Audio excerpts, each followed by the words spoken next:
SpaceWatchers. This is Space Cafe Radio, your channel about trends, cool people and real conferences. I'm Thorsten, publisher of SpaceWatch.Global. This is the final review for 2021. And out of all the amazing people I had the opportunity working and talking with in the last year, I asked her to close this series together with me. Ladies and gentlemen, please listen to the review with Thiru, Head of Space and Industry Development for Asia Pacific at Amazon Web Services in Singapore. What have been your personal highlights in the last 12 months in the space industry? Thank you, Thorsten. It's lovely to have this opportunity to chat with you. And it actually gives me time to reflect on what I did in 2021. It's sort of an exciting year, but mixed with the pandemic. So it felt like a bit of adventure, a roller coaster. On a personal front, I moved from Sydney to Singapore. I was looking after the Australia-New Zealand business for the aerospace and satellite divisions, part of AWS. And I took up a regional role to look after all of our Asia-Pacific customers. Maybe I should step back a bit. AWS has a long history of supporting our customers in space, including NASA JPL. So they were one of our first public sector customers about 10 years ago. But in late 2020, Amazon Web Services set up a dedicated industry business unit that is being led by my boss, retired Major General Clint Crozier. And his vision was to develop a team of experts, a team with deep space experience, so we could work really closely with customers to innovate alongside them to fully leverage cloud technologies to solve challenges. Now, AWS helps commercial and government customers to process and transform massive amounts of space data. So that's what we do. And as far as the organizational setup was concerned, we now have a global team who support a wide variety of really inspiring aerospace and satellite companies from around the world. It's a fun team of experts. And we've got experience from every facet of the space industry, from satellite and spacecraft design to on-orbit operations, machine learning, AI, processing data. It's something like 500 or 600 years of combined space and satellite experience between us.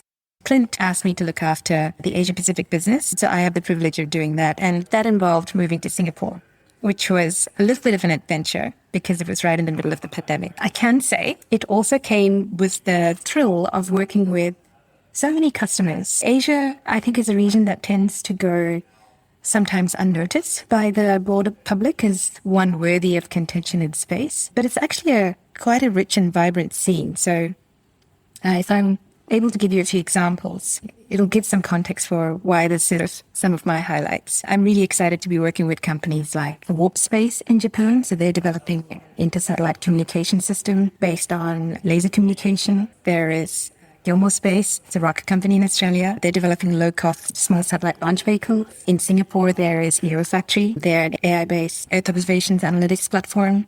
There is Fleet Space, again in Australia. They're creating a low-cost satellite-based systems for the IoT applications. I sat on a customer base and then I came out to Asia and I was like, wow, there is so much happening in India, in Japan, in Korea. From the tiny little mountain kingdom of Bhutan to the South Pacific island nations, Fiji, and everything in between, there was excitement. I think a lot of companies, governments have recognized that space is part of their economic strategy. The ability to engage with these different participants was most definitely a highlight. Now, that's just working with companies. Specifically, there's two things that stood out for me as a personal accomplishment. Quite recently, you might have seen in the press, AWS signed a statement of strategic intent with the Singaporean government. So it's home base now for me, and Singapore's Office for Space Technology and Industry is going to partner with us as they support Singapore's efforts to explore the potential of space as a new industry for economic growth and technology development. So we will help them focus on cloud technologies to drive the local space startup sector, nurture space talent in country, and basically facilitate collaborations that allow for growth. The other one is early last year, we also set up with RMIT University in Melbourne, Victoria, we set up a space industry hub. I was really proud to play a little role in setting up a hub that's together with the Victorian government and AWS partner Frontier SI. And basically what it does is it connects local businesses and research to global opportunities in space. So I'll give you, does it sound like enough highlights? Yeah, absolutely. When you went through this list of engagement of companies you work with, I thought, we reported about that. All of them. Just this morning, and we have the 11th of January, Gilmore came out with a new press release about, I think, one of their thruster tests. It will be definitely on our platform to a global audience. But what are these top 3 in this entire space market globally? If I look at it from a macro perspective, I think 2021 was a year where we all collectively saw a resurgence of interest in space travel and the technological innovation driving it. We saw headlines, Virgin Galactic, Blue Origin, SpaceX, they all made headlines. And, 2021 is probably going to go down in the annals of space history as a turning point, a moment when private citizens started leaving almost on a regular basis. That for me was, okay, we're going to be seeing this a lot more. And that was aided by the second sort of big thing that I noticed is that governments across the globe are clearly encouraging the private sector to invest in the space industry. They're giving away these contracts. They're enhancing national security by utilizing space. And they seem quite interested or vested in maintaining and strengthening the science, technology, and industrial basis. So they're essentially seeing space as a tool for the development of economic development, which I think is really interesting. Beginning of big companies getting contracts, government contracts, not just defense contracts, but civil contracts, space exploration. And then the third thing that to me ties the whole thing together is the flow of investment then into startup companies. There's a number that's often touted in the sector. The revenue generated by the global space industry may go up to like $1 trillion by 2040, I think. And last year we saw SPACs, we saw there's numbers from Bryce Technology, Morgan Stanley, all of them point to one thing. That is the flow of investment into space is increasing. Yep. So did you have similar views? I think also this morning Euroconsult provided their new numbers for 2021, and I think the entire space industry was worth 300 plus billion. Yes, currently, yes. That's the current situation. So I think we are heading to the trillion, but let's see how much time we have. So there. Just on this note, what you mentioned before, the global trends you mentioned, what is their impact on Asia? Is there an impact on Asia? Absolutely. Yeah, it's a great question because it exposes what is happening in Asia, which I'm always keen to do.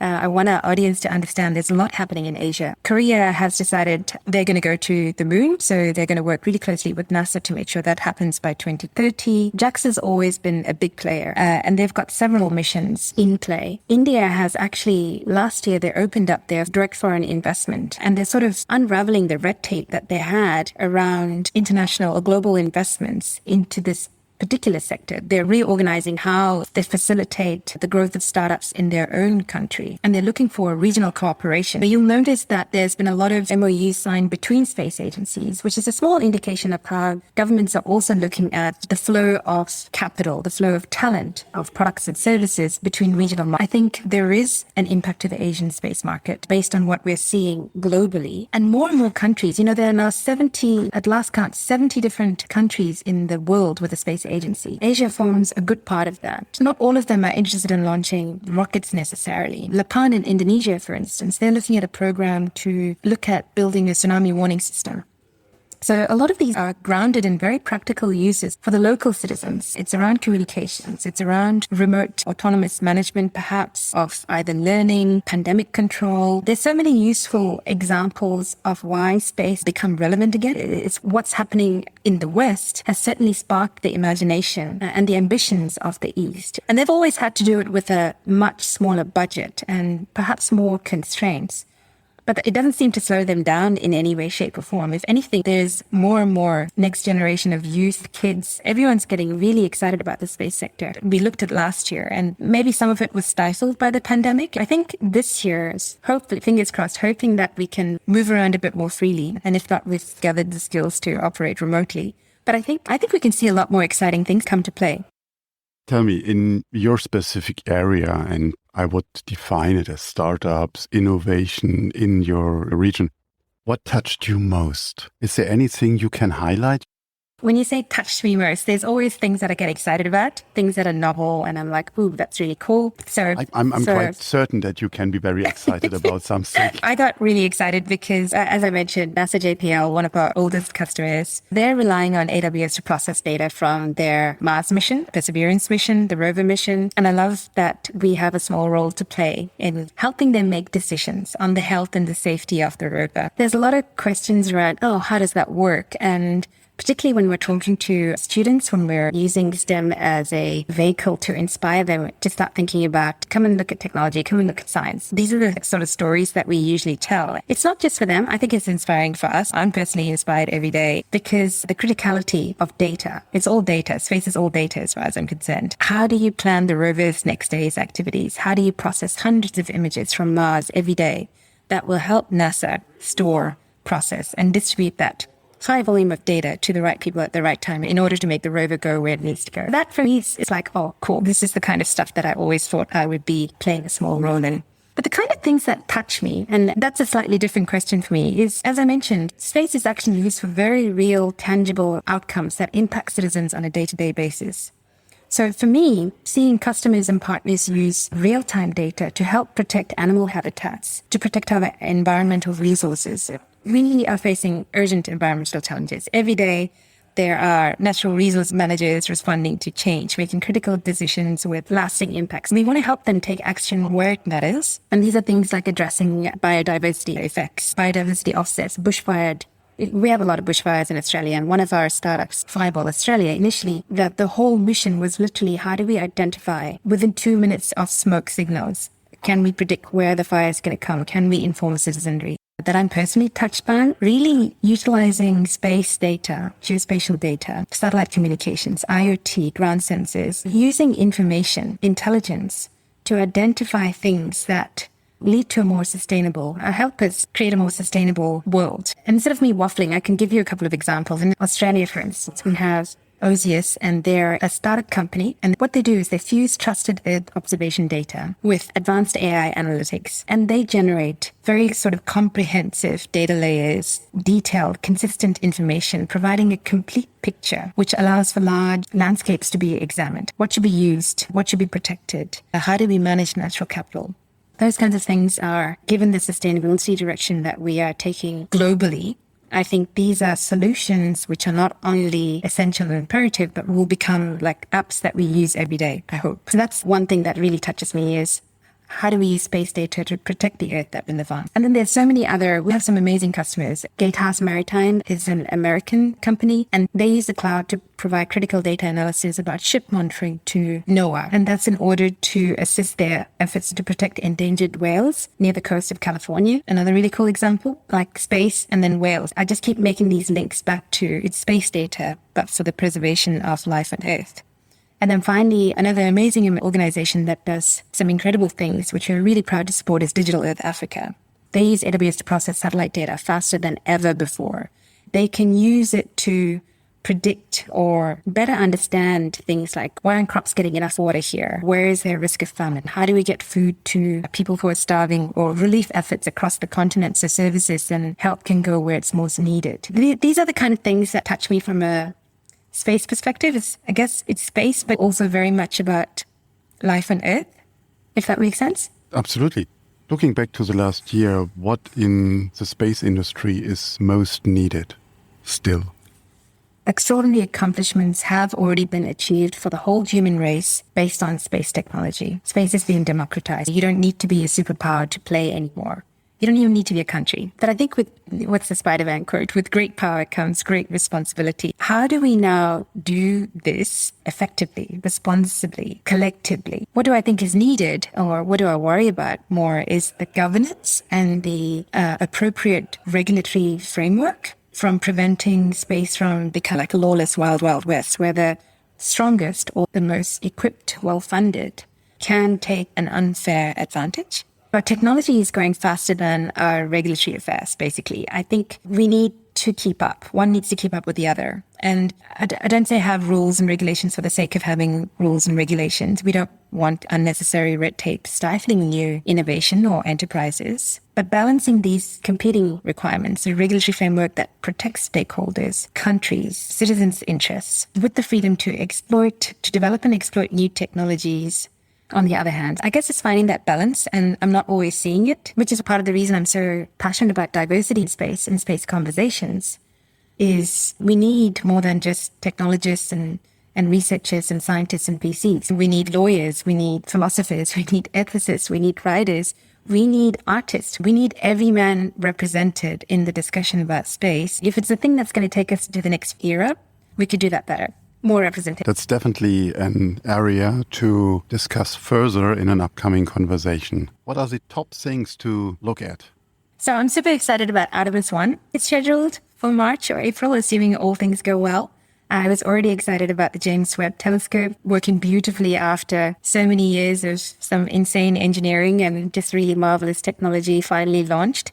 But this year I'm looking forward to Artemis taking off. It's uncrewed, but it's just going to be wonderful. There are so many launches. I can't keep track anymore. But I am keen to see the use cases that emerge from what's being launched into orbit. So new sensors, is it climate change? Is it tackling the pandemic? I'm really curious to see how these new investments that are being put into space are going to provide benefit for a broader sector of nations. And then I'm also interested in understanding, because now space technology is officially recognized as one of the keys to achieving the 17 SDGs, the Sustainable Development Goals set out by the United Nations. I want to see how we can bring lots of different macro themes across the sector, across economics, to understand how there's going to be more than just building and launching. What's coming down? How are we all going to derive benefit from it? My last question. Has there been any space personality for you?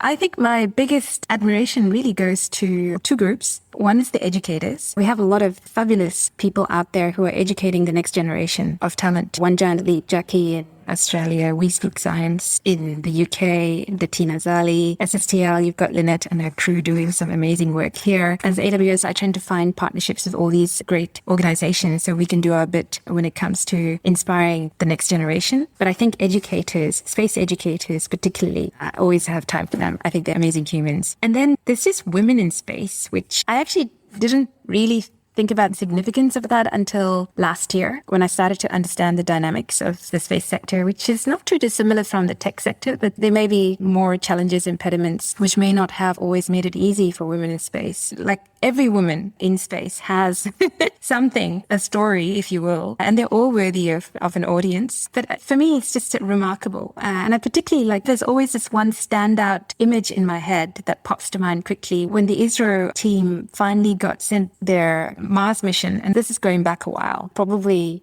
5-6 years. It was a team of Indian women. There was one beautiful picture in Forbes, or it was probably splashed all over the magazines, but it was just women with beautiful saris and jasmine flowers in their hair. And I was just like, okay, so these are mothers who are probably going to go back home and still put on dinner on the table. But they also, during the day, they just managed to send something into orbit into Mars. And I was like, wow.